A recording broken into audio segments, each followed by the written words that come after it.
Now, page 4, Nancy's impeachment soiree. It's disgusting. This entire political attack on the 45th president has now officially cheapened impeachment forever. It's forever. I'm sorry. These are not our articles of impeachment as the framers would have wanted. They're Nancy Pelosi's articles of impeachment. They never were ours. They belong to Nancy Pelosi and her radical caucus. They do not represent the will of the people. Pelosi has chosen to turn a rare and solemn and constitutional process into a cheap political carnival.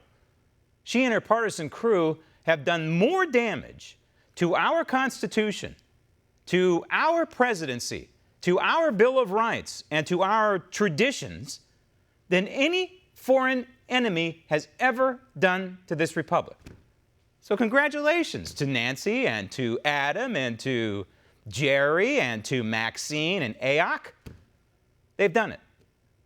Their internal attack on the 45th president has devalued the inner workings of our representative democracy. No foreign adversary could have done this kind of structural damage to the very foundation of this country. No way.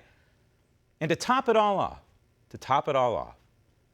those pens, the impeachment signing ceremony, as if what the Democrats have dragged we the people through is something to celebrate. Celebrate. Well, you know who's celebrating right along with old Nancy dear?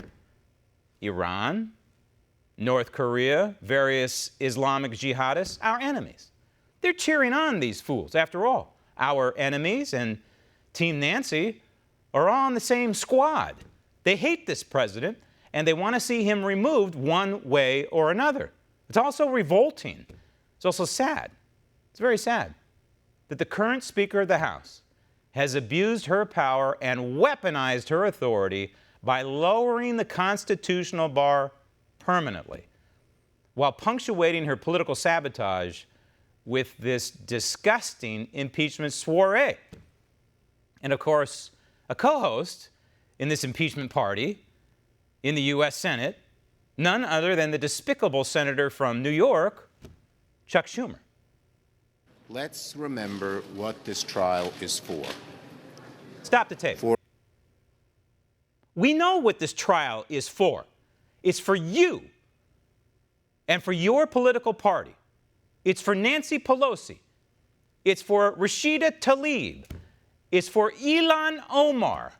It's for all the candidates running in California in those districts that they barely won. They think, Nancy Pelosi thinks this genius, this political genius, Nancy Pelosi, actually believes that she has created a political advantage. I'm not in the prediction business. I don't have a crystal ball here, and I don't like to make predictions.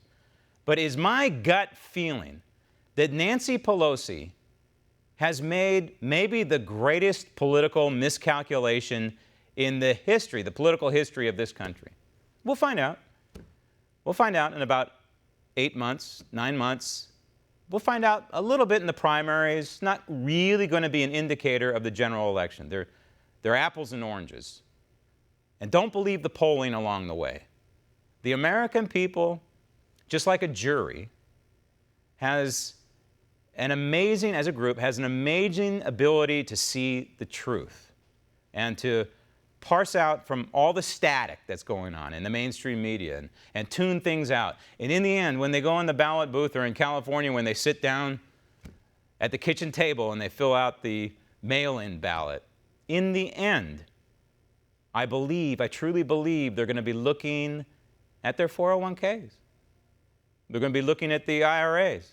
They're going to be looking at if they have investments in the stock market and how that's doing. It's incredible. Again, if you're not invested in the stock market, you're making a big mistake.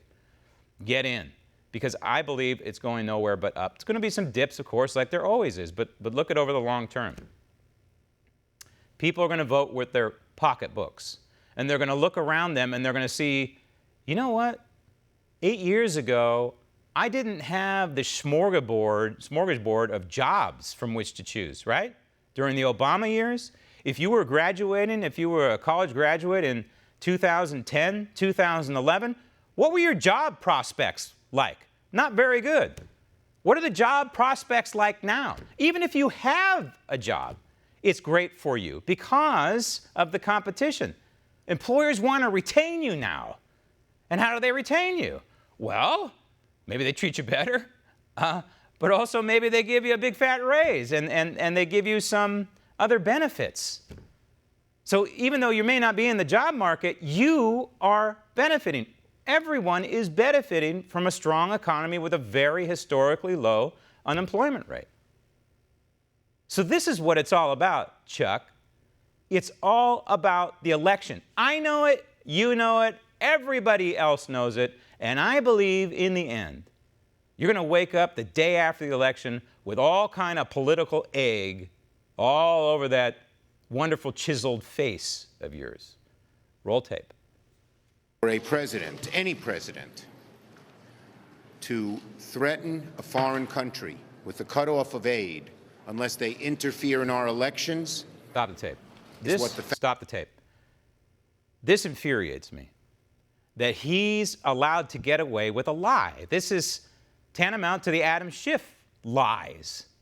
The President of the United States did not do that. We have the transcript. The President of the United States wanted to make sure, A, that Ukraine was not going to be as corrupt as it used to be under this new president, and B, that possibly they look into what could be a crime committed by the formerly sitting Vice President of the United States who may have violated the Emoluments Clause. And so now it's in Mitch McConnell's hands to face this guy, Chuck Schumer. What do you like the odds on that one? And Mitt Romney and Susan Collins and Lisa Murkowski. This reminds me of the scene from Rocky, where they're in the fight scene, and Apollo Creed's manager is leaning down to Apollo Creed about the third round, somewhere around there, and he says, you know what? This guy, Rocky, thinks this is real.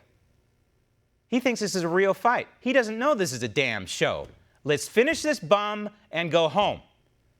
These Republicans in the Senate need to finish this bum and go home and let the president be the president. So what about the long-term permanent damage to the Constitution, though? Clearly, these radicals in Congress do not only hate Donald Trump, but they hate this country.